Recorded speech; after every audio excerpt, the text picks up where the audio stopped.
Welcome to Unfiltered Voices. Today I have a special guest, an extraordinary person. I want to introduce him. His name is Miguel Flores. This is a person who not only has worked as a law enforcement officer and done his job, but he's also trained many people in different parts of the world, if I'm correct. Yes, sir. And he's been determined to do that, which has made him the person he is today. And I'm very happy to have you here as a guest to tell us your story that perhaps many people haven't heard. Yeah, that's correct. Again, thank you guys for having me here. I greatly appreciate you. And as I had mentioned earlier, I'm glad to be here, and I'll be sharing a lot of information that I've never shared. A lot of, I guess, cause and effects. Talking about the career uh, situations that I went through. A specific case, right, that we worked that made national news, and I think it's time for me to speak out and come out with some things that I've never shared with anybody, and answer some questions also out there that people. There's a lot of misconception on what really happened and what my duties or my job was doing this investigation, this type of work. So with that in mind, it's amazing to hear that. It takes courage Yes. and determination, and I think that's what's kept you going the way you are and who you are. Yes, it's a roller coaster, emotions, uh, physically, mentally, a lot of challenges. And we talk about our careers. One of the things that is always being brought up is we're human beings, right? At the end of the day, we're police officers, but we're human beings. We undergo stress, adrenaline dumps that we're not usually accustomed to overgo or undergo, and that's something that we end up, getting affected in long terms.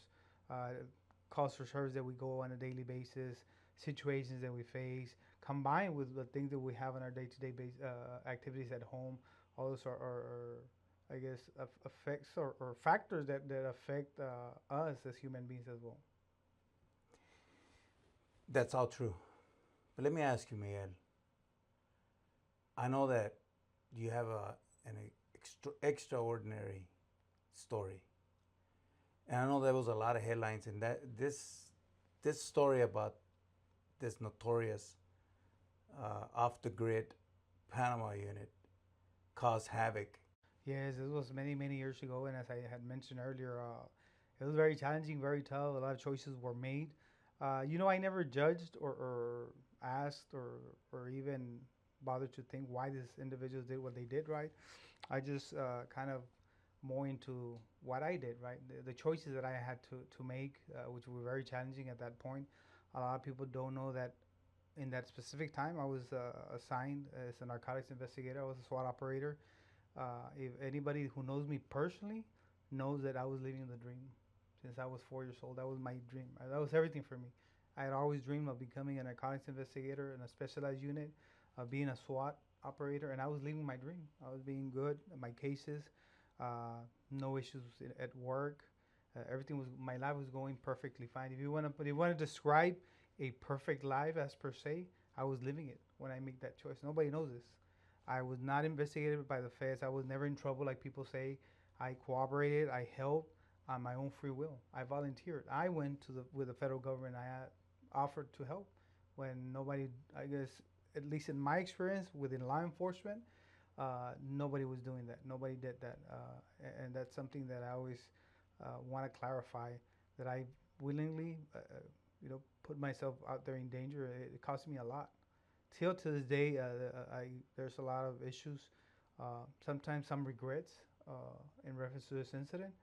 But yeah, some people don't understand the reality of the whys or uh, everything that it took to make those choices. So because of that, you've grown to be stronger Oh, definitely. emotionally, even physically. Because I know that you're a person who trains other law enforcement officers, uh, and you have a strong character. Do you think that that's what helped you Yeah, overcome all of this? definitely. As we say, adversity during lifetime makes you better. Like you say, that in comfort there's no growth. So yes, that's exactly why I'm the person I am today. I went through a lot of hardships, financially, personally, professionally. But I reached a point in my life when I said, I'm not going to give up. I had a choice. We talked about it earlier. I had a choice of staying down and giving up. At one point, I say I was at nothing, but in reality, I had my family, my mom, my dad back then when he was alive, my brothers, my sisters, my four children. I had that support. Had not them not being there, probably I don't know. I would have given up. Only God knows what would have happened. But they're the ones who kept me going. Very challenging. So yeah, that's something that is not easy at all. So take us, Miguel, into that. Yes, and everything that I will share with you guys, I've testified and up to federal court. There's transcripts. I always tell everybody I share the truth, what I did, my actions, my share in this investigation. I never add something I never did. I never take away. If anything, I've kept some personal uh, actions or personal experiences that I'll share this day with you guys. Yeah, as I mentioned, I was living the dream. I was assigned to a specialized unit. I was a narcotics investigator with the Hidalgo County Sheriff's Office. We were doing good to a fateful day with when one of the Panama units approached me. I believe it was sometime in August of 2011. I was exiting the sheriff's office, and this gentleman approached me and asked me for informants. Right at that time, our operations weren't going that fast. We were a little bit more in the office. We had transition supervisors, so we were mainly doing like administrative duties, paperwork, catching up with the narcotics bin. So I told him, yeah, like I got a bunch of informants.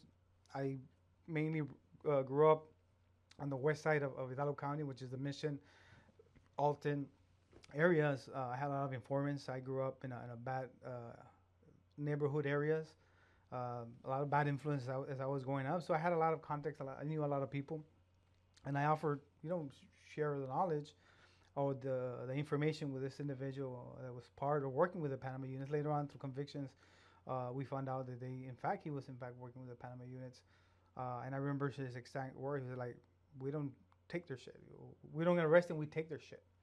Meaning they rip them off. And then he went off and explained to me exactly by detail who they were working under, who were they being protected by, and I knew by this time like there's something serious.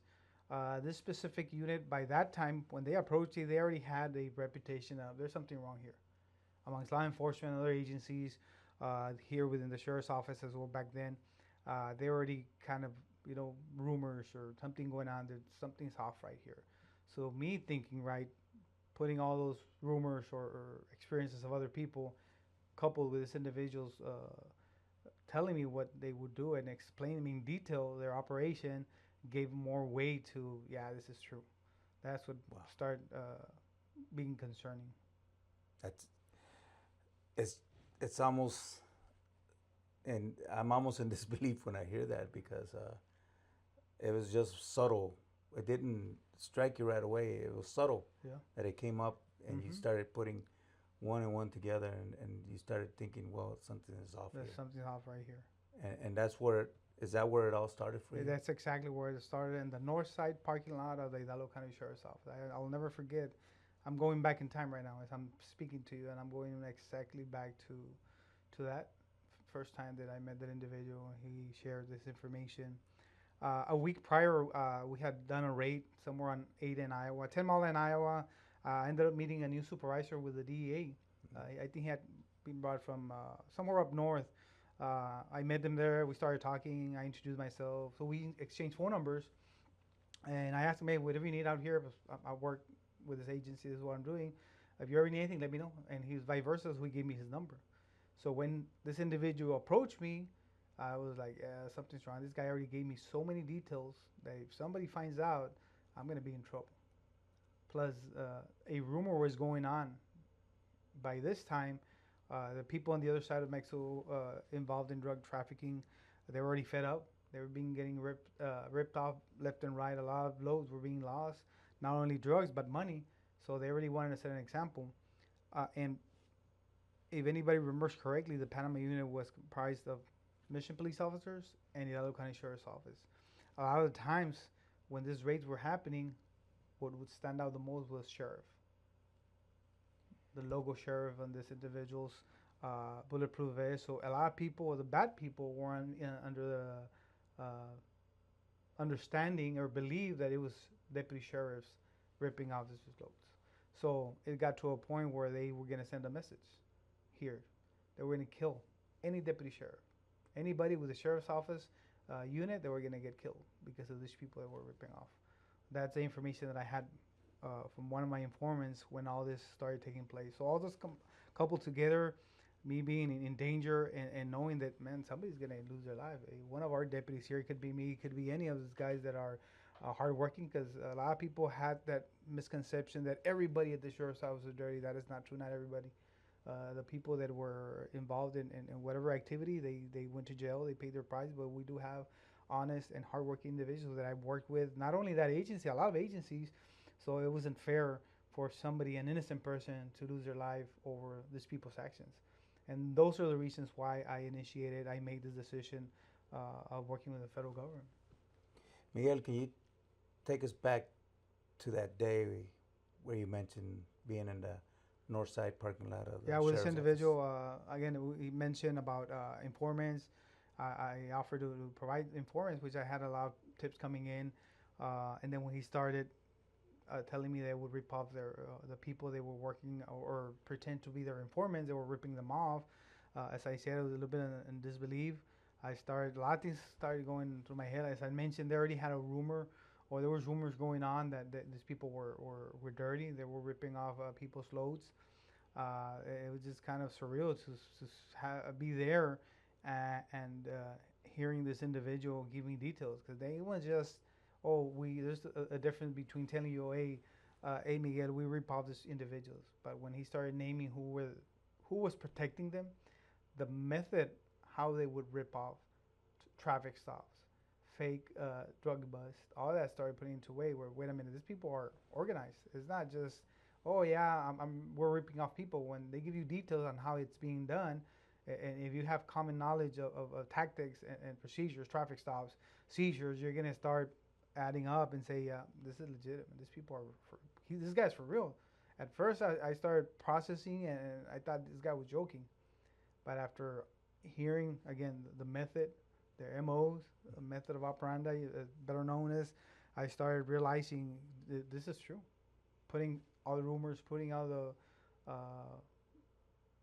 facts, I want to say facts because the way he was describing it together, yeah, I took it to that other level.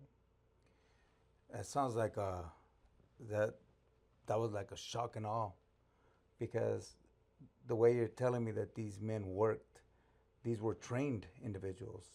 They're police officers. They're trained on tactics. They're trained on how to use their guns.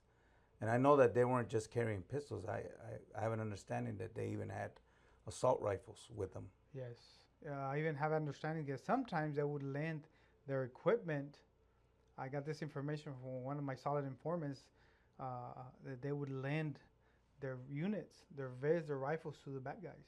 When they would believe that they might get into a shootout, they would lend their equipment out so they could do the ripoff. Again, I got this from one of the informants that was later corroborated by one of the agents that I spoke to that I was working under. That's what they would do. That's amazing to hear that. I had never heard that before. Yeah. The bad guys were actually dressing up like cops Yes. to go do rips. According to the information I obtained from this informant and later corroborated by a federal employee. That takes it to a whole nother level. Another level that it goes beyond, because I'm thinking if they would have ended up shooting and killing somebody, I think it would have just opened up even worse everything else. Yes, Because they would have thought those were sheriff's deputies or police officers committing that crime. Yeah, exactly. So processing all this information, I remember leaving to the parking lot, driving home, and I'm processing. Believe it or not, my drive home was about 25, 30 minutes, and I don't even remember how I got home. I just remember thinking of everything, processing exactly what he had told me, and just grasping a lot of information was going through my mind, through my head. And again, as I'm sitting here, I'm going back in time and remembering exactly. Next thing I know, I'm in my driveway, parked, and still thinking, asking myself, is this for reals? Um, and then the following day is when I made the decision of, it was very hard to process. Coming home to kids, I had 4 kids at that time, they were small. Uh, Spending that afternoon with them and still thinking, the other side of my brain was processing at the same time. Those things that I never forget. And then the following morning, making the decision of calling that federal agent, that supervisor I met up, and sharing my information, and I explained to him what had happened. I remember he telling me, just don't agree to anything. Make sure you don't get involved in anything between now and then. He got me a meeting. I ended up going to the McAllen office, DA office. I met up with a couple of individuals, shared my story, exactly what they had told me. I provided the phone number from one of these individuals. That individual that had approached me. Uh, so I'm pretty sure they started working that phone number. A couple of days later, this agent called me and he asked me if I was willing to talk to the FBI about it. So which I agreed.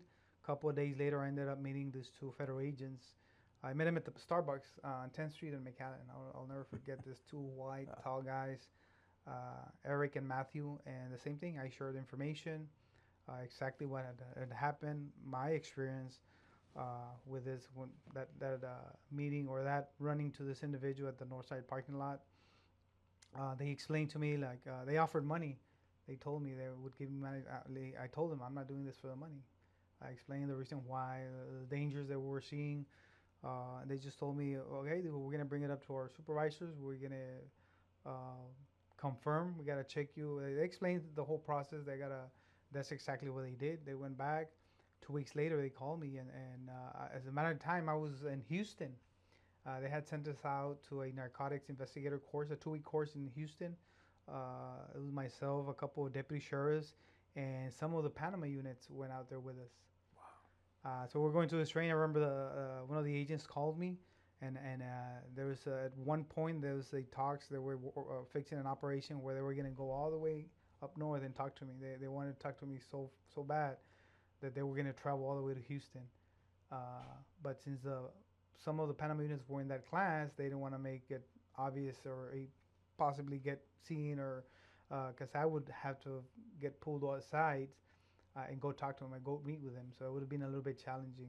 So I decided not to. I come back to the valley, we finish the class, come back, and I remember getting that phone call, and I met with them there on Ridge and Express on that used to be a Renaissance, that hotel. Now it's a DoubleTree. Yes, I remember that. I remember going up there. They told me to meet them at that parking garage that goes upstairs. Yes. I remember getting there, driving in. Like, man, I was picture that as like those movies where you see people driving up into those garages going up. I remember parking, and then the agents arrived, and we started talking again, and they explained me the process. They had a bunch of waivers, paperwork that I had to sign. And that's where they explained the name of the operation. They gave this operation that they dubbed it taking a bite out of crime. Taking a bite out of crime. And they gave me a code name with that operation. And if you know that taking a bite out of crime, who says that? McGruff. That was my name code. My code name was McGruff during this operation. So they named the operation Taking a bite out of crime. And they gave you a code name. And then my code name was McGruff. McGruff.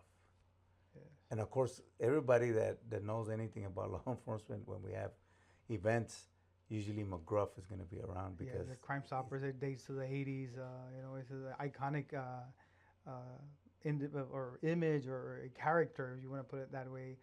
Fighting against crime, tips, hotlines. It's evolved. It's helped out a lot. But yeah, that was the name of the operation, and that was my code name. And from there, I signed some paperwork, and we started doing operations, working. I was still working as a narcotics investigator. Sometimes I would put in time, my regular time, and after hours I would go meet with some of these Panama Unit members or with the federal government. We ended up doing a couple operations undercover. Everything serves as evidence, audio, video recorded. It was for a couple of months until they ended up getting arrested. To my understanding, there was 3 people cooperating with them at that given moment. I believe it was 2 different females that were involved in some sort of crime, so they were sharing or cooperating with the federal government with for exchange of lower sentences.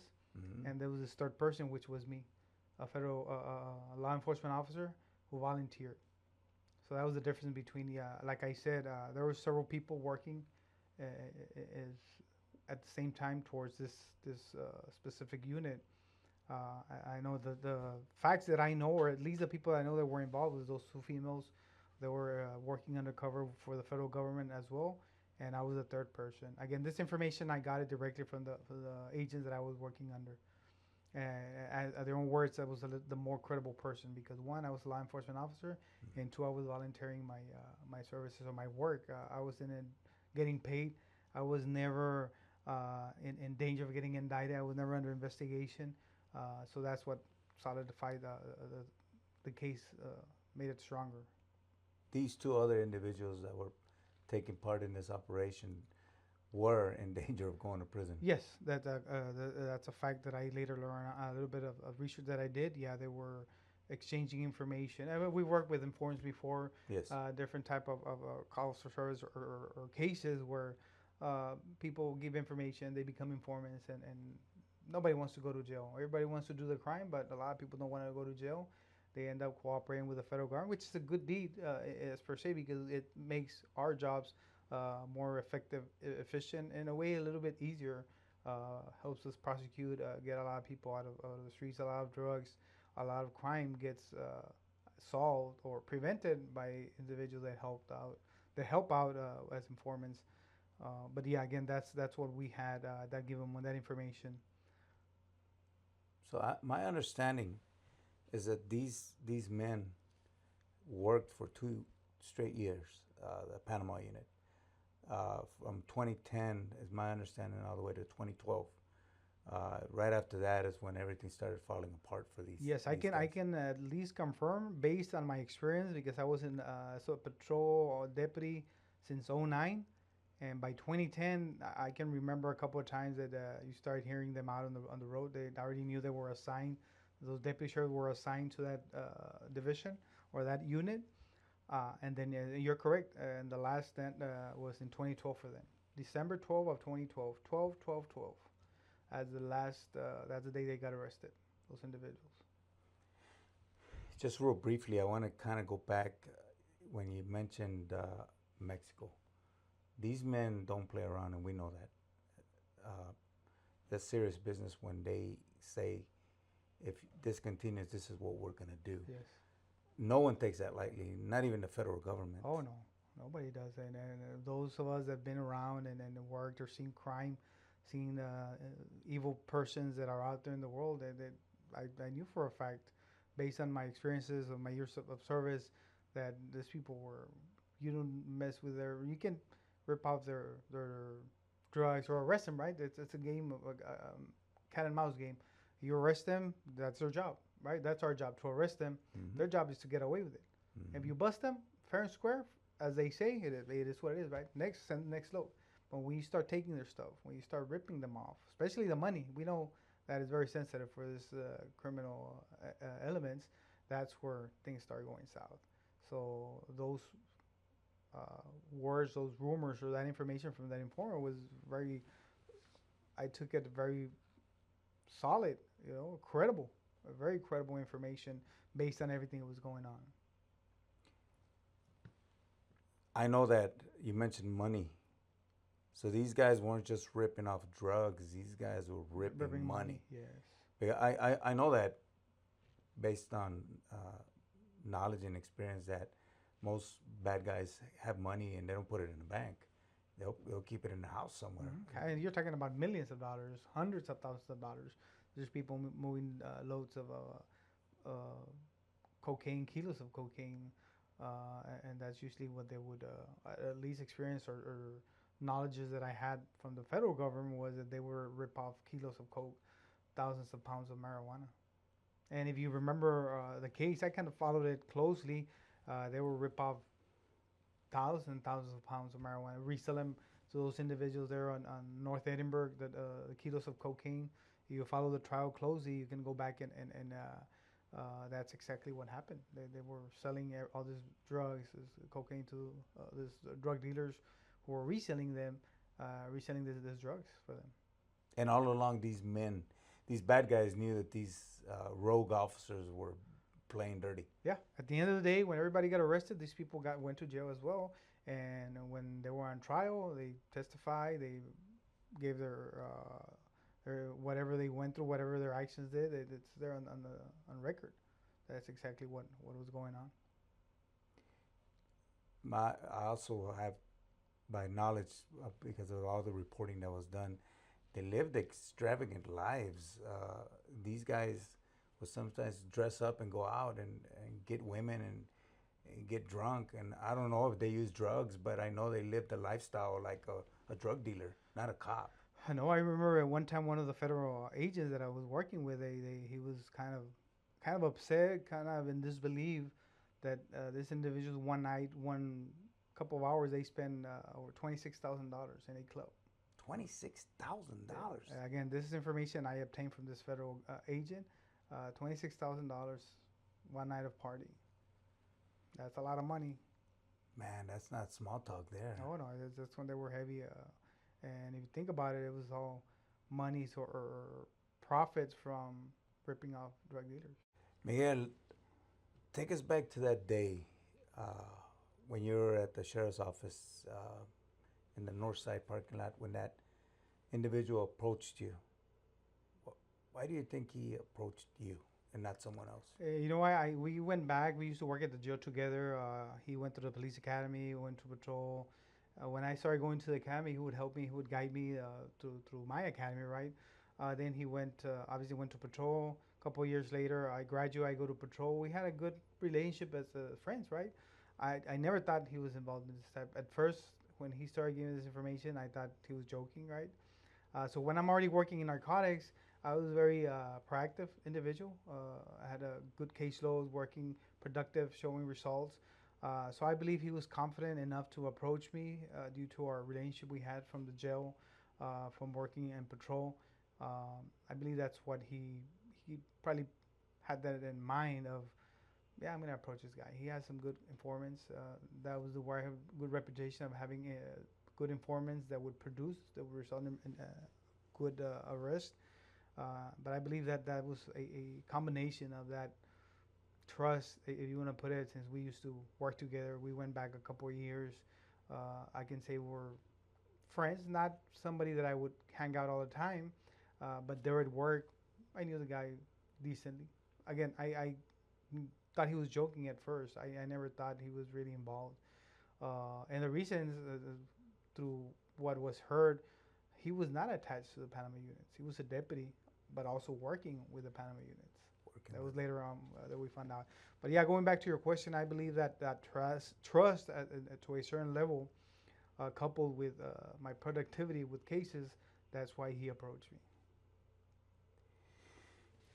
And I know that you had mentioned uh, when you reminisce, you thought about all this. You had all night to think about all this stuff, and you made a decision that you this was too much, and you reached out to the feds, people you knew a little bit because you had met this federal agent. Tell me, what did it feel like? Because my understanding is you said these were two tall white boys, here in South Texas. It's predominantly Hispanic. Yes. They'll stand out wherever they go, Oh right? yeah, like 6'3", 6'4", tall Okay. individuals. It was initially kind of doubting, should I do it, should I not do it, nerve wracking, uh, you know possibilities of what could happen, what challenging. So I ended up reaching out to him. It was, I want to say, a little bit nervous. I still wasn't sure if this was going to be the right choice. I don't know. Maybe these individuals are going to sell me out. Those are a lot of things that would cross my mind. Yeah, once meeting up with them, when we started doing operations, brother, let me tell you, no trust. and I don't blame him. I would provide information when we started miking up. They started giving me money because I would fake, would do fake escorts, and I would pay this individual's money. Right, I pretended to be my role was that I was working with the cartels. They were moving cocaine through this area, and they would help me escort. So they would give me the agents would set me up with wired cameras, mics. They would give me money before they would take my clothes, my socks from my shoes. They would make sure I wasn't wearing or had nothing hidden. They would check my vehicle, and then we would do the operation. On our way back, they would do the same thing. They would take my socks off, take off your shirt. They would take off everything to make sure I was in keeping some of that money. That when me hearing you say that they were using their counterintelligence, vetting you, the person that was giving them the information to help them. They didn't trust you. No, not whatsoever. And I remember going back and thinking like, man, I'm here volunteering. I'm doing this in a goodwill. I'm, exposing myself to danger for the right thing. And you guys don't even trust me. You do this. And something people don't know, I was going through hardships financially. I could have easily taken money. I never did. Wow. And nobody knows this. This is the first time I share this. When I was doing these operations, they would give me cash money. I could have easily tricked and been able to pull a couple $100 from there. And God knows it's true. I never did. I could have easily done it. Even though they would pat me down, I always did the right. And that's what's kept me going, that I know what I did. I know right is right, wrong is wrong. And that's what kept me alive, kept me going through all this experience, this incident, and even past now. Those are things that people don't know. It takes a lot. It takes from you physically, mentally, financially. I lost my job. I was blackballed for a couple of years. It was terrible. The experiences going through having no support.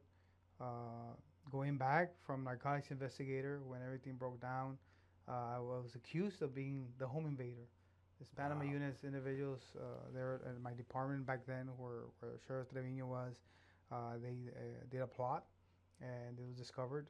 The same individual who approached me to work with him, where everything at the end of the course of their actions, when they found out, eventually my work with the federal government was leaked through a federal, an FBI agent. Again, this is information that I didn't cooperate directly. I just added to, or couple that with what I experienced, that they try to put me as that I was a home invader. They try to turn things around to where they trying to blame me as the home invader. Again, long story led to, it was not true. It was them, the ones. So the people that you were working for, it sounds like they may have learned something was happening, and now they were setting you up to get you out of the same equation. Yeah, the same. The federal government, the agents that I was working with, mind you, they weren't local agents. They were brought up from up north to work this case. Wow. There was agents here in the valley, and then there was them working. So a lot of people that were working here locally didn't know that I was working with these individuals. So this was kept silent. I kept silent until, I guess, somehow, again, that was the word that somebody leaked information. Lupe Trevino found out, this individuals found out, and that's when they tried to set me up. Or that's exactly what they did. They did fake affidavits trying to make it seem that I was the home invader, that I was doing illegal activity. They brought me into internal affairs. They interrogated me like for 5 hours. Before this, November 28th, it's a Monday. I'll never forget, we were there doing the narcotics bin. Every Monday we would clear it out from the evidence, store it back into our the evidence, big rig. I remember the agent called me, Eric Barker. He called me and told me, hey, this is what's happening. They're going to try to set you up. He gave me the whole layout of what these guys were trying to do. That's incredible. He told me, just don't fold. If they arrest you, we'll go in there, we'll explain to you. But for now, don't tell them anything.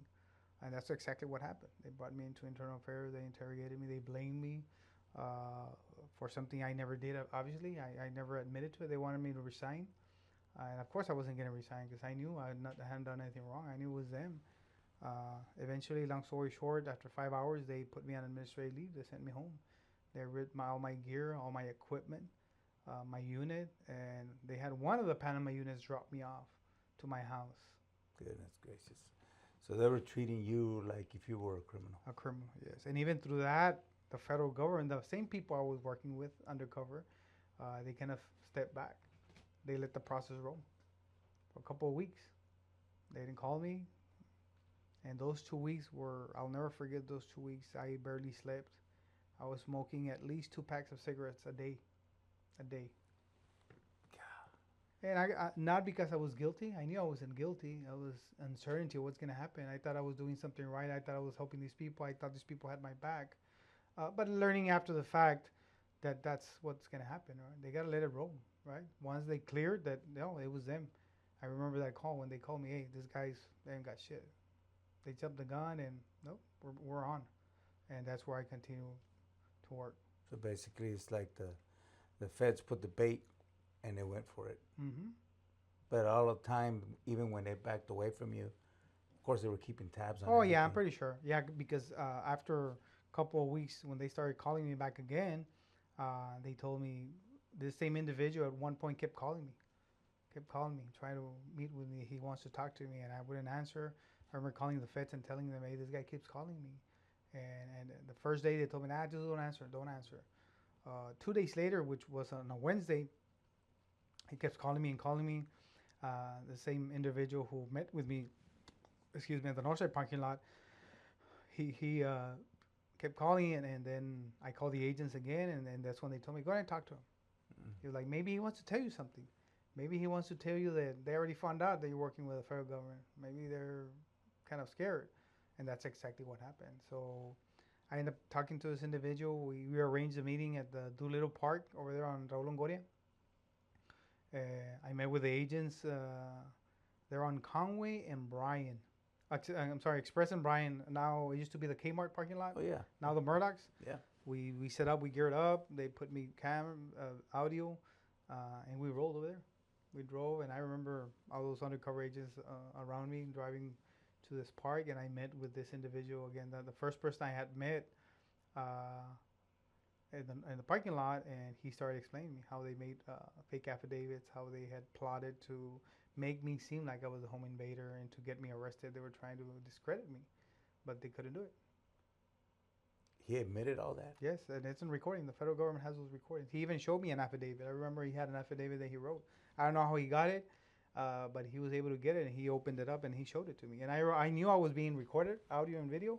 I remember grabbing that affidavit, and I read it out loud. And I know he knew by this time, because when I was reading it out loud, he was like, shh, hey, be quiet. I know you're, like, he knew I was recording. Wow. Yes. So you're talking to this guy. He knows what's happening. Yeah. Or he has somewhat knowledge. Yes. He knows things are going to come down, and he's like, I'm getting out of here. And sure enough, yeah, he's the one who, as to my understanding, when everybody got arrested, he provided a lot of information to the federal government. He corroborated a lot of the allegations, a lot of my actions, what we were seeing, right? Those rumors of them being involved. He did provide a lot of information, factual information, that he worked with the Panama units. That's incredible. So it sounds like when he figures out what's happening, he probably fears for going to jail. Yeah, he's gonna go to jail, and it may be for a long time. And it sounds like he was setting up to let you know that, hey, man, I'm not in this anymore. Yeah, because he could have easily tried to hurt me, and the federal government, they knew, because they told me, yeah, let's go meet with him. Now you can meet with him. They had him wired. Their phones were wired.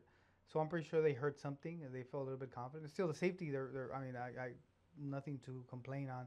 They had a lot of agents working that area. So when I met this individual, they knew that he was going to speak out and tell me what was the plot that was unfolding.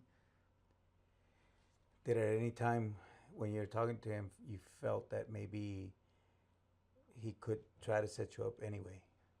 Yeah, at one point I had my gun right next to me, and I had my mindset if he tries something, I'm gonna have to shoot him.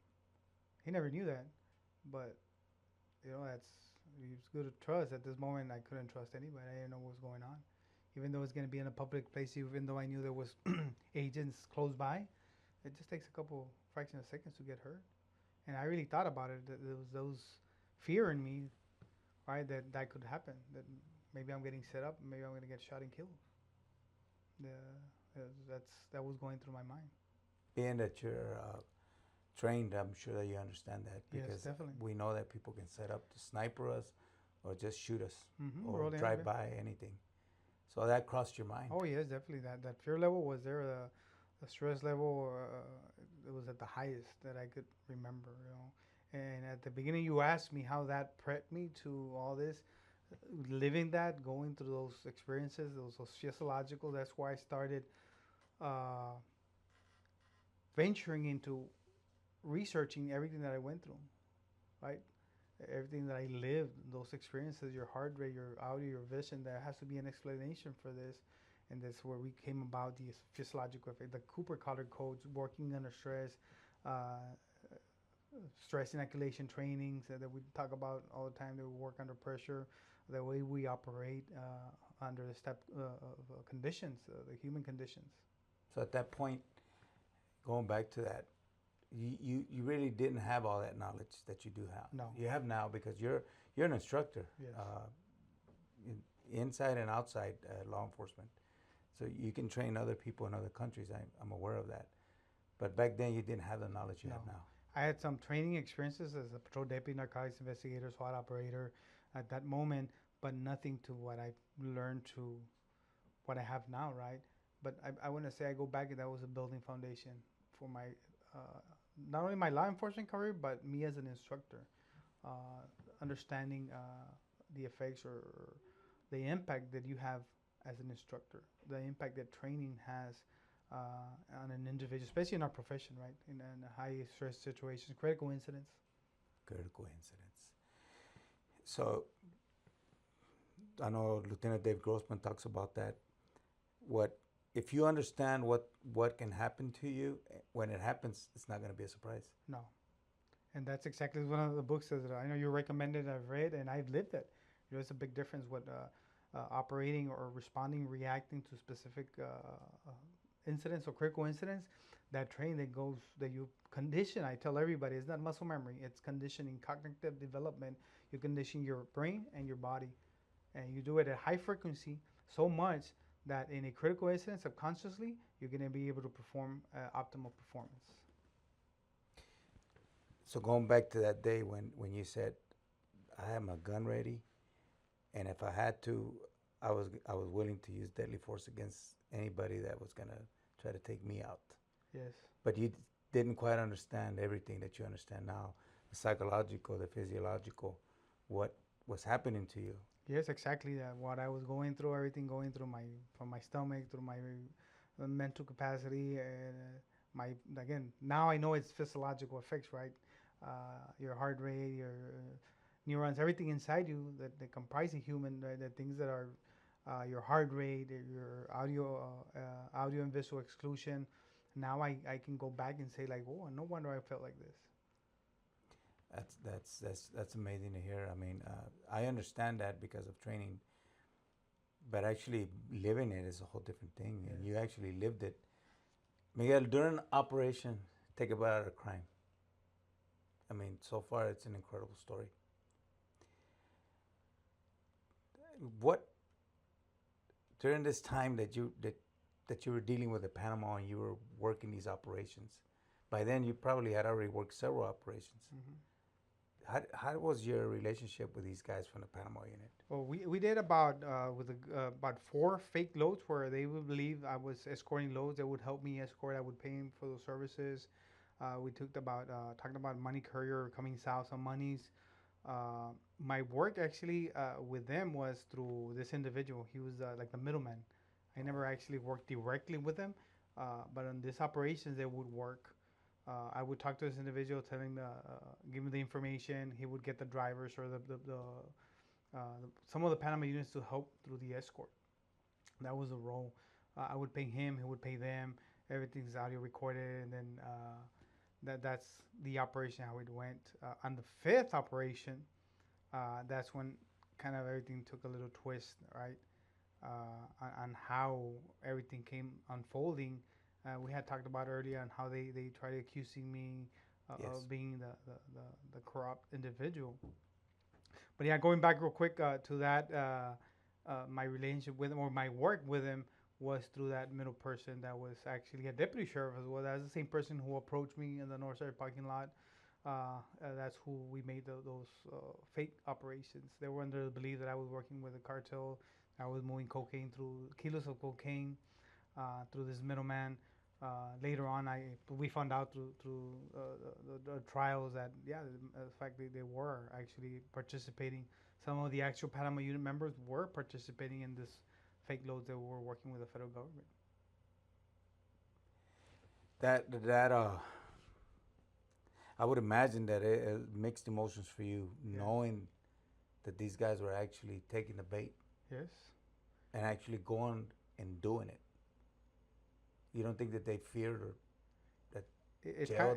Probably maybe it's hard, but for me, the emotions, the experience, the stress, the adrenaline, I've never done that. The closest was I want to say it kind of helped me. Doing those search warrants, narcotic search warrants. You breach, you go into houses. If I want to compare the adrenaline rush or the fear, the stress level, I would compare it to that. Going into the unknown.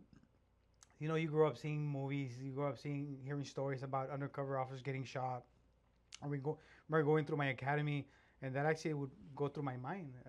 One of my cadets through the academy, talking about one of his experience when he was undercover in a car, that he got shot, he almost got killed, and now I'm here doing the same thing. And that actually remember having that flashback of that instructor telling me or sharing his experience, and I'm here doing the same thing. Now fearing, what if I get shot, right? It's a stressful situation. Hearing you talk about that, it does sound like a movie. Yes. There was even a movie out there called Training Day. Yeah.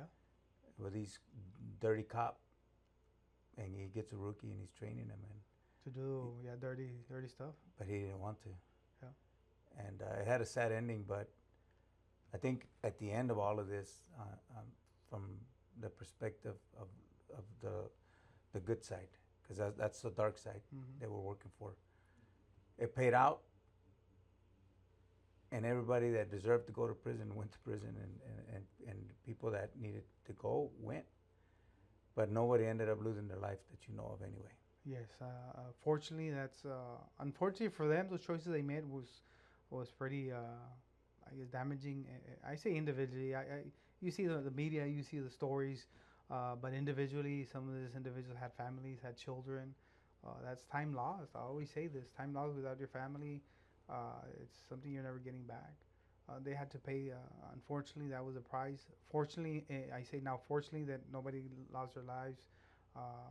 Nobody got hurt.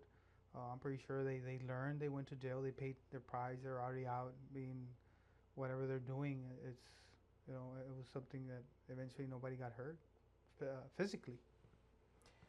I do remember during that time there was some campaigning. I think it may have been just a little bit after, maybe 2013. I'm not sure, where there was a lot of signs of Lupe Trevino.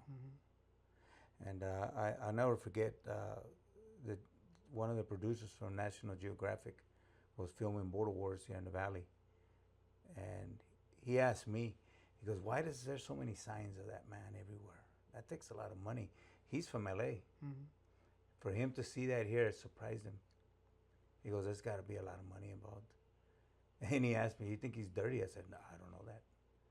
But even they saw it. From the outside, seeing it. Yeah, it was from the outside. And these guys were, like I said, they were from Los Angeles. They were producers from National Geographic. And it's just amazing to hear your story, because you actually lived it, and no one knows what you felt during all of these things that you went through, these operations. Through the whole process, Yeah, going to, working with this middleman, started to doing operations.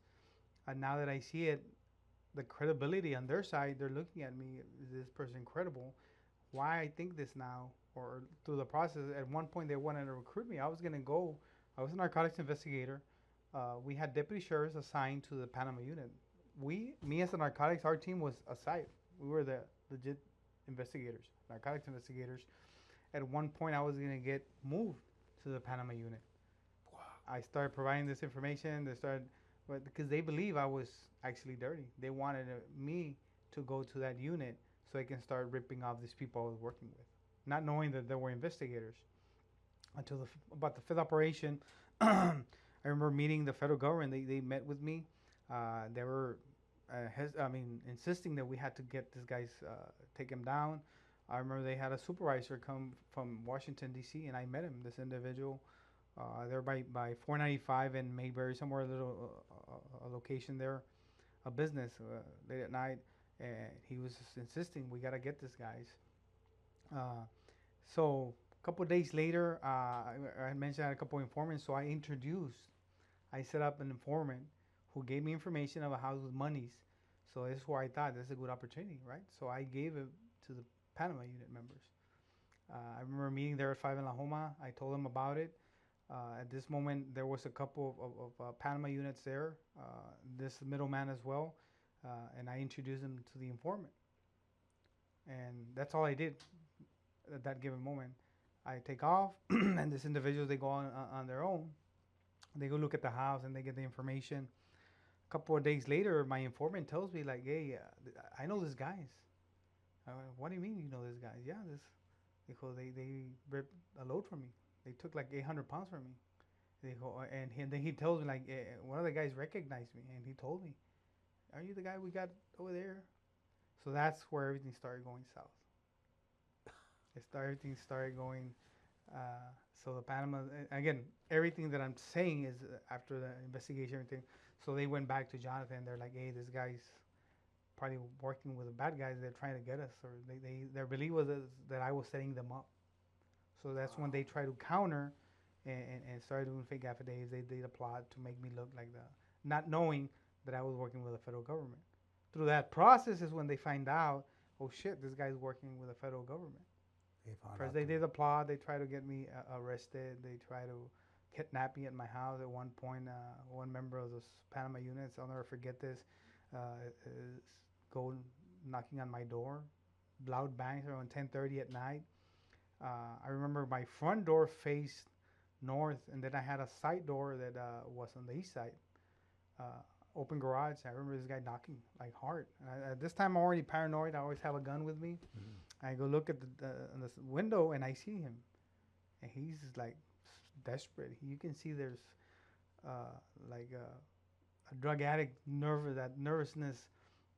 I remember I walked through the side of my door, and I told him, "Hey, what do you want?" And, "Oh, you gotta go. Let's go." There was a car right there. Like, "No, I'm not gonna go." No.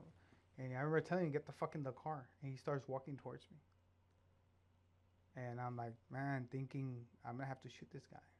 Little did he know that I had my gun next to him. I'm standing, he's walking to me. I get the closest he got was from here to 4 feet away from me, and I'm about to shoot this guy.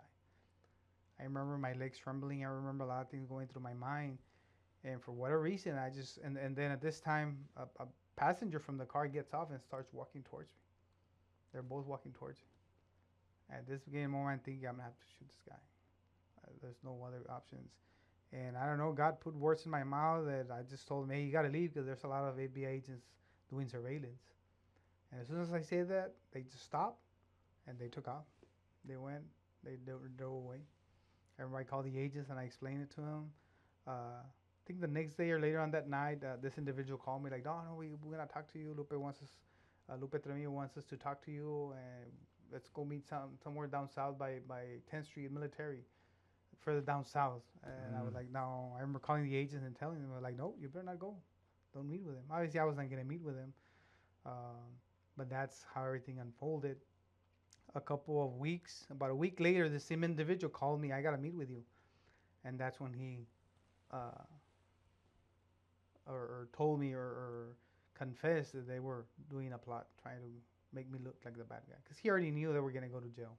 I guess somewhere down the line he kind of figured, yep, they're onto us and we're gonna go to jail. So he decided to, I'm gonna tell Miguel the truth, and at least I won't get in trouble that bad. So if we go back to that point where this guy, the way you described him, like a person that's on drugs, and we know because I've seen people like that, and the way they act is not normal. It's an anomaly. You really thought in your heart and in your mind and everything about you that you were probably going to be taken by force. Yes, without a doubt, seeing that behavior, I mean, knowing this individual, and going back now, the what it was going through his mind, through his body, those physiological effects that we talked about, that's what the projecting I got, that fear, as human beings, we have those sixth senses as law enforcement. That was, like you said, that projection, those anomalies, those red flags is nothing but adding up to, they're going to probably try to take me. Why that behavior? Why that approach? Uh, and I'm just glad, I could have easily taken them out. I'm pretty sure I'm not that bad of a shooter. From that distance, I would have missed.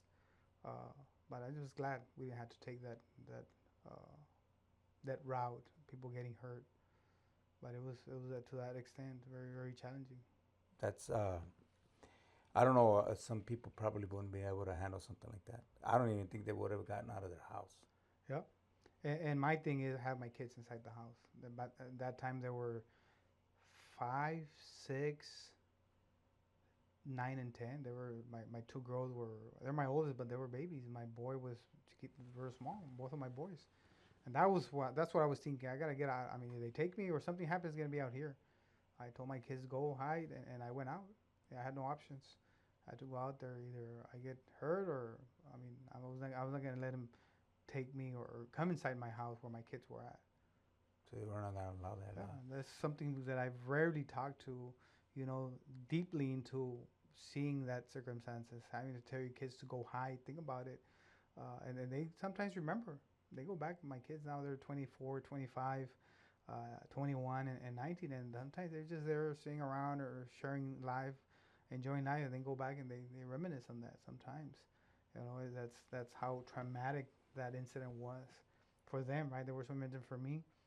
It's seeing that heart rate, that adrenaline, that what do I do now? What's gonna happen next, right? That having your that experience is going through your mind, right? And even after the fact they left, I didn't sleep. I didn't sleep all night. I was awake. I couldn't sleep. I was just looking over the trauma that those events cause on you as a human being, everlasting. Sometimes, even talking to you right now, you look at me. I'm sweating profusely. Like that's part of going back into that trauma, activating those memories, that feeling that you went through that given moment.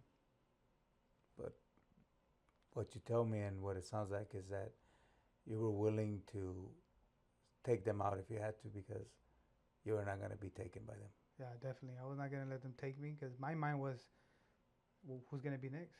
My kids, and no way they were gonna do it. There's no way, and that's the reason I went out. And thankfully, I always say God put those words in my mouth.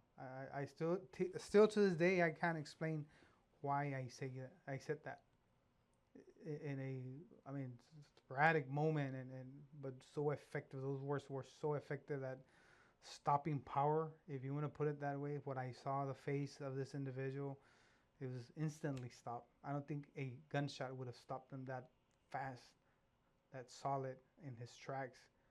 Those words, that's why I tell people, man, those are experiences that God was there with you. God guided me that night and told me, because you should have seen that person's reaction, his face, his eyes, everything, and then it instantly stopped. And they took off. They left. So it was like a whole change of demeanor, everything. Demeanor, like they had seen some.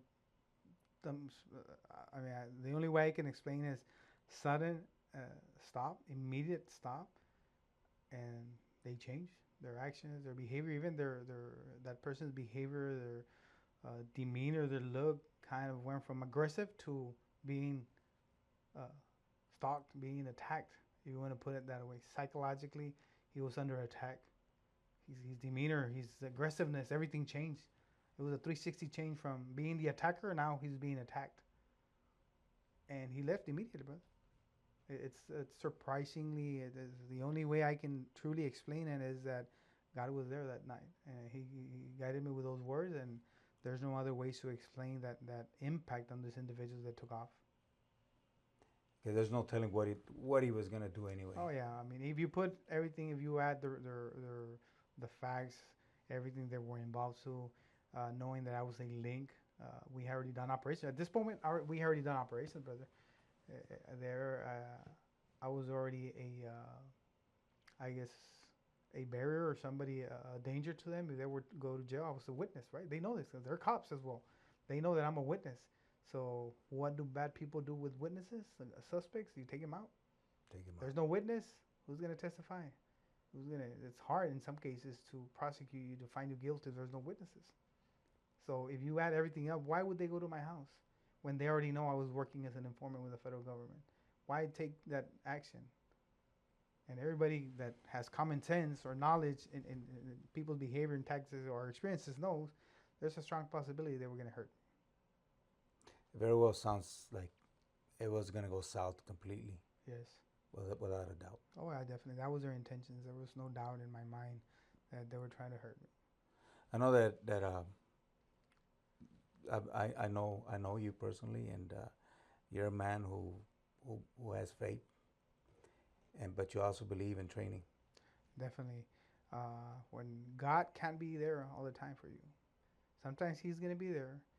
Uh, and if you can couple that with training, that's phenomenal. But if the day is that God can't be there with you, He's busy with somebody else, unfortunately, your training is going to save your life, without a doubt. And again, going back, as we had mentioned at the beginning, all these experiences, specifically this type of uh, things that I went through, led or build was a foundation to what I am now.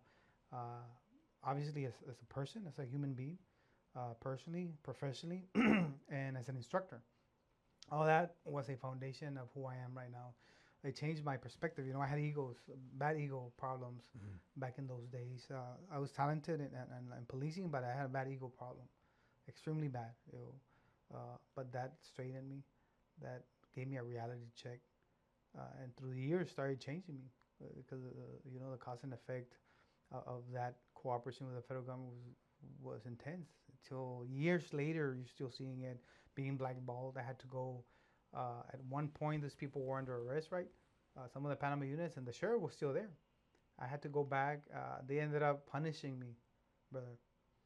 They came up with a violation of policy, and from being a narcotics investigator, they demoted me to a patrol deputy. That must have been Right? devastating because you worked yourself up Yes, there. I That had wasn't work. given to No, you. it wasn't given. It was hard work, earning, and then doing the right thing, and I got punished. Yeah, I was grateful with God that I didn't get hurt. I never got falsely arrested, but they took that from me. And whoever has worked hard for something, the damage. That, I struggled with that for years. Some people don't understand the cause, what these people's actions cause. Yeah, they went to jail, but I stayed here. I was blackballed. I was there at the sheriff's office. Obviously, a lot of people wouldn't talk to me. I don't blame them because they were scared, right? The sheriff is still there, even though his son went to jail, even though all this Panama was going down. He was still the sheriff. He was Wow. never found guilty, or had not gone to jail or to trial yet. He was still the sheriff, and I still had to serve under him. I still had to go to work every day, and sometimes I would get assigned to sectors that I had never worked. Those psychological traumas, those psychological battles, right? What's gonna happen? Why are they putting me over there now when I've never worked that area? Is that on purpose? Or are they gonna set? Those are the things that I would think. Are they setting me up? Am I gonna get shot today? Am I gonna get killed today? I would go to work every day thinking that. When you've worked undercover and you've seen the capacity of these people's behavior and you've been cooperating to the federal government, a lot of things can happen. So your fear level goes up, get multiplied times 10. And some people don't realize what was going through. It was very challenging. I ended up resigning from the sheriff's office. I told some people, I always go back and if I would have, like anything else, I always go back in time and think, I made a bad choice of resigning. But only people that don't know exactly what I was going through those battles, right? It wasn't a physical battle.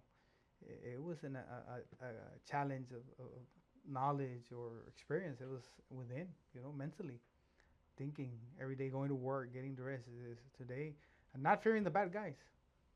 I wasn't scared. Think about it. Look at the magnitude of this incident. That I would go to work, and my fear wasn't the bad people. I work in county.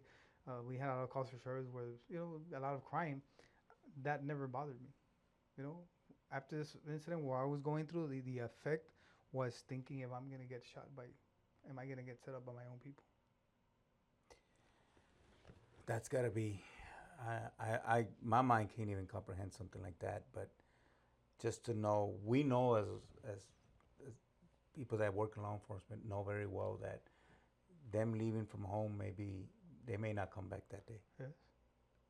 But living with what you just told me, where you just thinking, I'm not scared of the bad guys because I'm used to them trying to attack me and hate me. Yeah, But it's within, and that has to take a toll not only on your mind, but I would imagine you physically and everything. Yeah, but that was something that, again, as things that I've never shared. I would go days without sleeping. I went heavily on smoking, not drinking. Thank God, I wasn't. But smoking was heavily. I would smoke. I'm sorry, 2 packs per day, 40 cigarettes a day, brother. And I wouldn't sleep 2 hours. Sometimes no sleep for 2 days. No drugs, nothing. Just the constant trauma, constant alert, worried. Am I gonna get hit? Are they gonna come to my house? After doing the right thing, mind you, and it's in black and white. In federal court, I done when I testified in Lupe Trevino's trial, or no, the trial of this Deputy Garza. They brought me to federal court to testify on my actions, what I did, and everything I'm telling you is exactly what I said in federal court. There's transcripts to prove that. So going through all these experiences, the trauma that left, it was more challenging, more damaging. So the scars are still there. Yes, it was very challenging. It was a fight within, 3 years after all this happened. I was approached by an individual, encouraged me to write a book on my experiences. I started thinking about it, and I decided to come up with a title called "In Between the Thin Blue Line." That's the title. In between the I was caught. blue line. We reference to the thin blue line in law enforcement as the line that the holy line that we hold together, that holds us tied. I was caught in between the thin blue line, amongst I was facing from within. I was caught in between, inside that line, which a fight between us. Well, I surely hope you write that book, because if it's what we're talking about, it's an incredible read. Yes, and then you going back to my years, I grew up a very rough area in the county here. I made bad decisions. I was growing up, but I still had that drive in me. I still had that fire inside of me. I want to be a police officer. My oldest brother, he was a deputy sheriff when I was growing up. In a way, that kept me towards my goal. I did grow up kind of bad into gangs, bad choices here in the West Hidalgo County.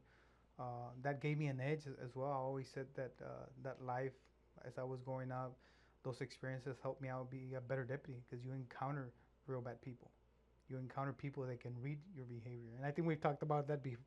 Criminals that can smell you. We refer it to, they can smell you, not literally smelling you, but they can read you. They can sense if you're scared. They can see how you talk. They can see how you walk, and they'll take you if they can. They'll see an opportunity and they take you. But growing up to rough, that rough part of life, that part, those experiences, not too good of a juvenile, gave me the edge of pushing through. But my desire to being a police officer was always there. I kind of deviated a little bit. But again, as I mentioned earlier, my support, my dad, my mom, my brothers were always there. And that's why I'm still here right now as a deputy sheriff. serving still the community as a trainer, as an educator. Everything that I do, the whys. Some people ask, why did you do it? As I mentioned earlier, right? I feared uh, not only for my safety, right, but the safety of other people. Selfless sacrifice, and some people don't understand that. Some people, for whatever reason, there was a lot of misconceptions on the whys, and that's something I pride. I tell everybody I did this on my own free will. As I mentioned earlier, nobody paid me. I was never under investigation. There's records. I testified in federal court. If I would have lied, do you think I would have been held in contempt? I would have been arrested already. If I was under, you can check my record. I was never under investigation for any offenses. Thank God I made good choices. Um, but yeah, it is very, very challenging. That's a hell of a story. And I think it's because there's a lot of stories out there. You can go on the internet right now and Google that, and that comes out. The, what doesn't come out is what you're telling us today. And I think that's the other side that people don't see. Yeah, no, don't. A lot of people don't see the challenges. What you have to fight. Not only, it's rarely physically, which I think it was physically. It's less I guess, a burden. It's those demons, those mentally, psychologically fighting. Or it took me years, brother, being in blackball, as I talked about. I resigned from the sheriff's office. At this time, this individual, the sheriff, is still the sheriff. He still has power. I would apply it anywhere. I wouldn't get hired. I would even apply it adult daycare as a driver. They wouldn't hire me. I would apply at Walmart to be a maintenance. I wouldn't get hired. And nowhere could I get hired. And going back to family, right? When I said I at one point I had nothing, I retracted and said, you know what I did? I had my family. In a sense, I had everything. They're the ones who kept me. When I have kids, I was married back then. I had my babies. They were small. Uh, Being without a job, being able to get a job, I had to pull my retirement. I finished my retirement, stayed without my retirement money. Luckily, my family was there, but this is what people don't see, right? The aftermath of going through, and the worst part is when you know you did the right thing, and you still have to pay. You have to pay a price. That's something, that anger that I had in me for some time, saying I would try to go to sleep. There's days that I sleep real late, thinking just why, if I did the right thing, why am I going through this? Why can't I was thinking I did the right thing. I was expecting people to at least appreciate uh, everything that I had done. Or at least I wasn't a dirty cop. At least I made a right choice, and I was being treated or seen as I did something wrong. I can name agencies that I applied with, and they would always turn me down.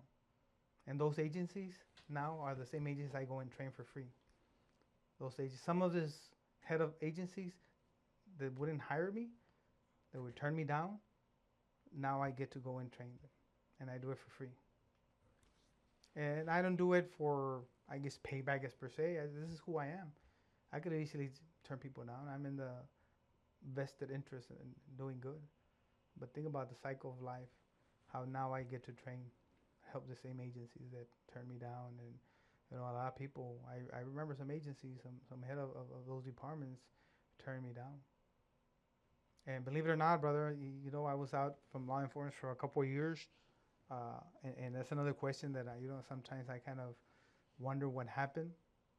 Giovanni Hernandez, that He made headlines.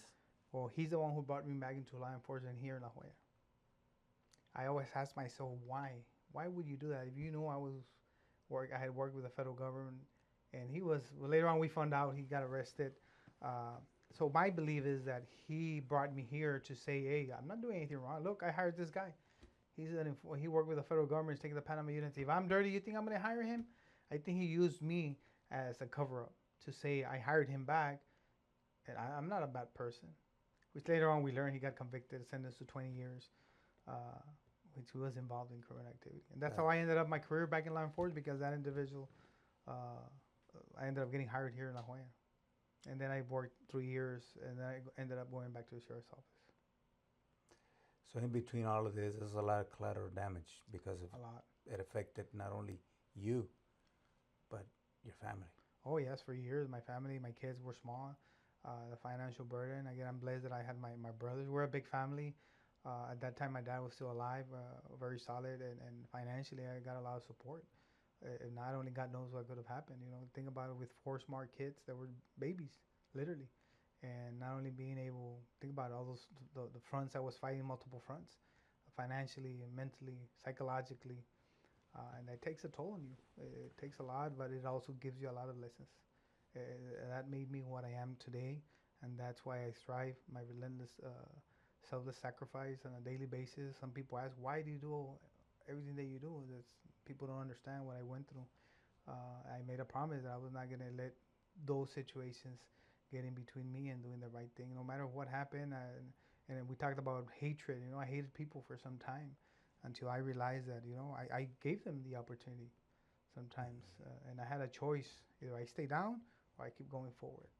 And obviously, I made a good choice, and that's why I'm here today, where I'm at. I'm blessed, extremely blessed. So Miguel, let me go back because before we were talking a little bit. You told me a little bit about being blackballed. Oh yeah, it's very challenging, and it didn't follow years. But I can remember one incident. I went to this training here at UTRGV. The instructor had invited me. It's a class full of law enforcement. It was federal government, border patrol agents. There were some customs, local police agencies. We were going to a training. I remember one of the instructors brought up the fact that we have Miguel here. He was worked with the Panama or worked with the federal government in the Panama case. I remember hearing in the background, one of the rows in the back, uh, person saying, "Oh, that fucking snitch." And for me, the trauma, I was so tempted. It was mixed emotions. I wanted to get up and punch him in the face. I remember looking at the instructor, a good friend of mine. He had brought me there like as a guest, and I'm looking at him. And he's kind of looking at me like, just let it go. But for me, it was like a trauma. It immobilized me for a moment. I stopped everything. My whole world stopped. I was looking at the instructor. I'm thinking, this came from a law enforcement, a brother, right? We're supposed to be protecting each other. We got your six, all that uh, words that we talk to each other. And this and this years later, brother. This is 5 years after everybody got convicted, not a year afterwards. This where you start realizing how bad sometimes people are, no matter you know where they at. But and it was shocking, and I stayed stunned, believe it or not, with all this experience, all this knowledge, all this uh, toughness. I was stunned, and it took me a couple of minutes to process and get out of that temporary shock to say, man, I'm here at a training. I'm supposed to be protected. I felt protected as per se because it's a class full of law enforcement. And then you get this border patrol agent. It was a border patrol agent. I remember in the back. It was a white guy, even worse. You might think it's your own people, right? The Mexicans. You talk about crap about each other. It was a white border patrol agent. So that goes to wonder, man, what is his ethic like? What is his work performance like? Maybe he was working with these individuals. Other things afterwards I would ask and I would question, why would that person say that? But that goes far as, how people label you as a snitch. I wasn't a snitch. I could have easily taken care of that problem myself. As I told the federal agents, I'm not doing this for money. I can handle this myself. I'm very capable. God blessed me with talent. Uh, but it's very damaging to see people still. I think that was more damaging than uh, being without a job, struggling financially. That was more impacting. Thinking, here I am. I did, as per se, right, the right thing. Uh, I guess saving other police officers from getting hurt, making a right choice, and then I'm being labeled as a snitch, as if I did something wrong. That is, the effects, the damages that carried on. And as I mentioned, it was like 5, 6 years after the fact, like 2017, 2016, when this happened. A good learning experience. Again, that humbled me a little bit more into, you got to keep moving forward. Make me stronger. You got to keep moving forward. Don't let those people get to you. Don't let those comments get to you. I think you made the right choice by not getting up and punching that guy. Because I don't know if not everybody can hold back like that. And maybe I would have gone to jail. Now it would have been worse. So yes, it was very challenging. but it was impacting more than anything. Like as I said, I was shocked.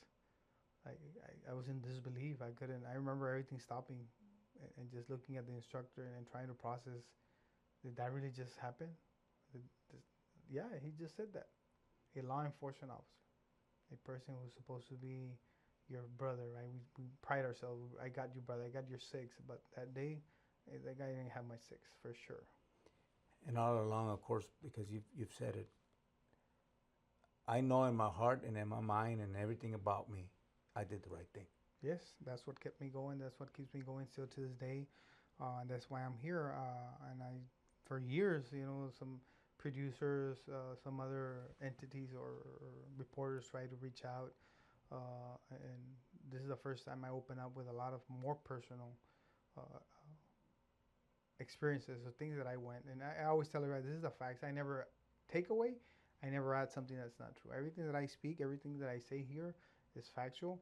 And I pride myself in saying that, yeah, I cooperated or collaborated with the federal government free and willingly, under no duress, under no, I can sign paperwork. Anybody who wants to research the case, I can sign a waiver and they can look into that. There's the federal court paperwork. They can go into that. I remember the court that it was. You can get the information when it's in black and white. It's all there. Yeah. No doubt.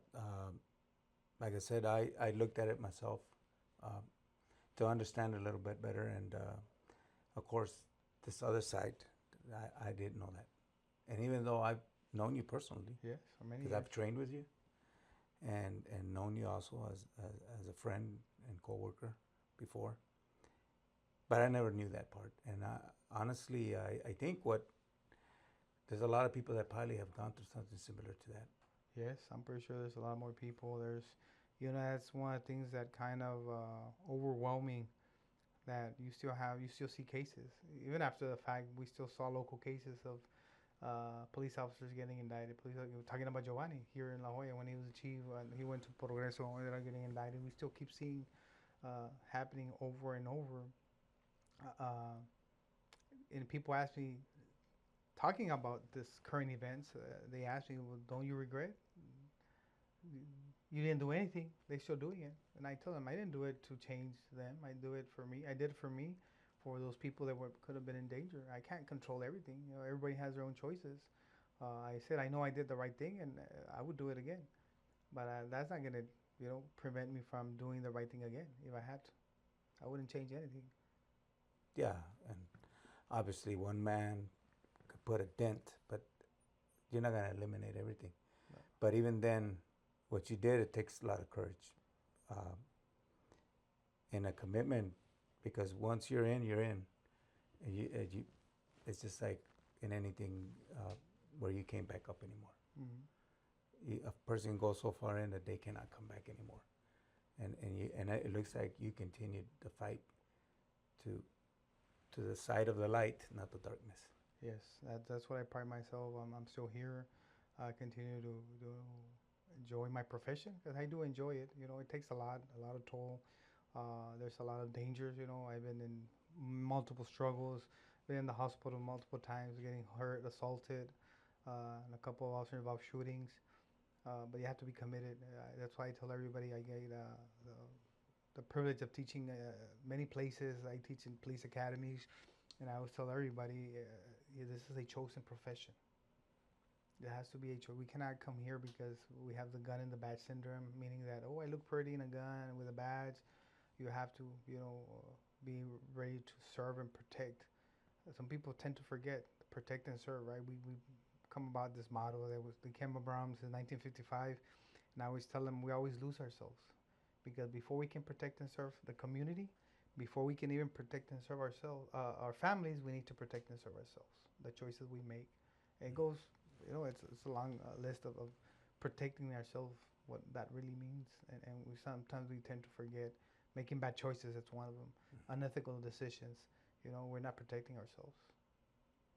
Absolutely, and like I said again, it's courageous what you did, because I don't think a lot of people would have done that.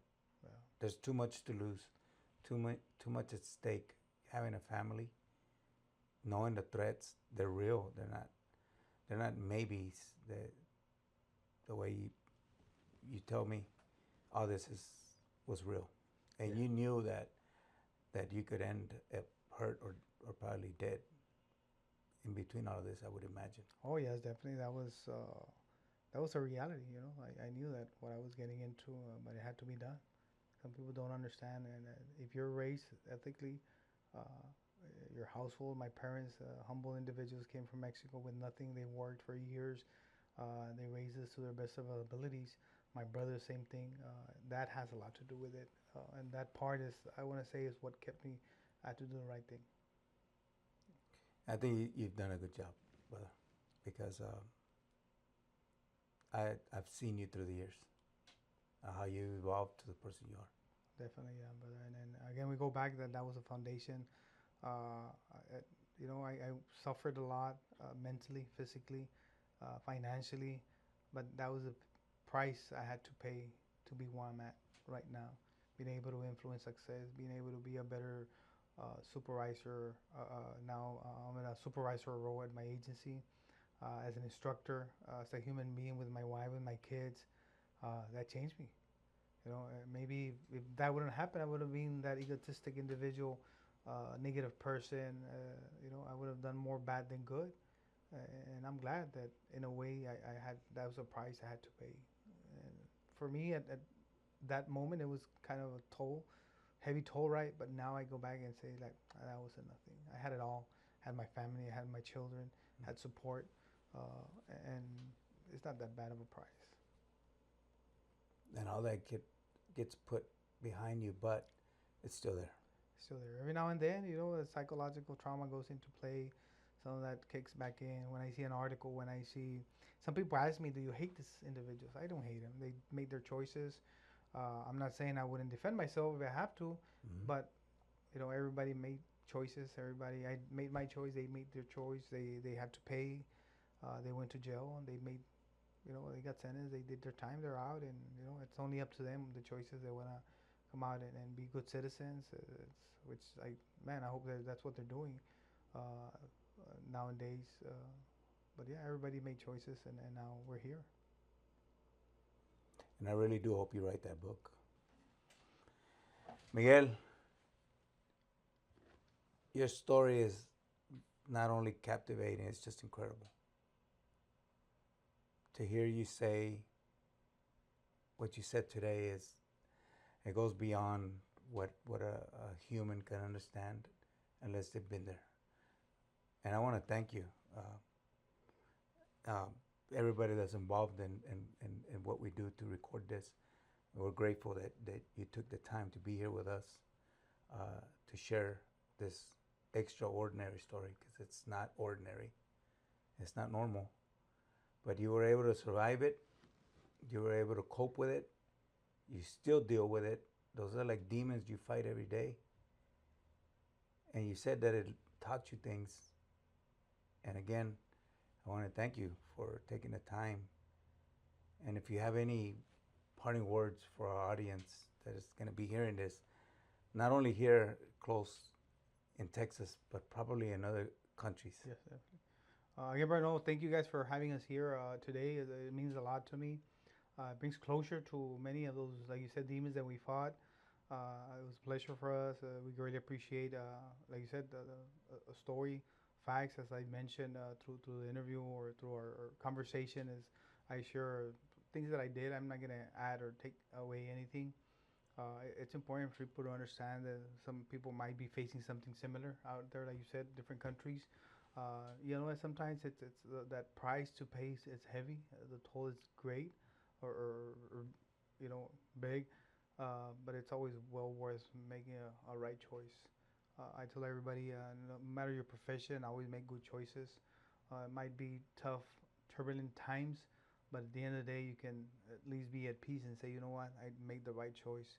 I did the right thing, and I can live with that the rest of my life.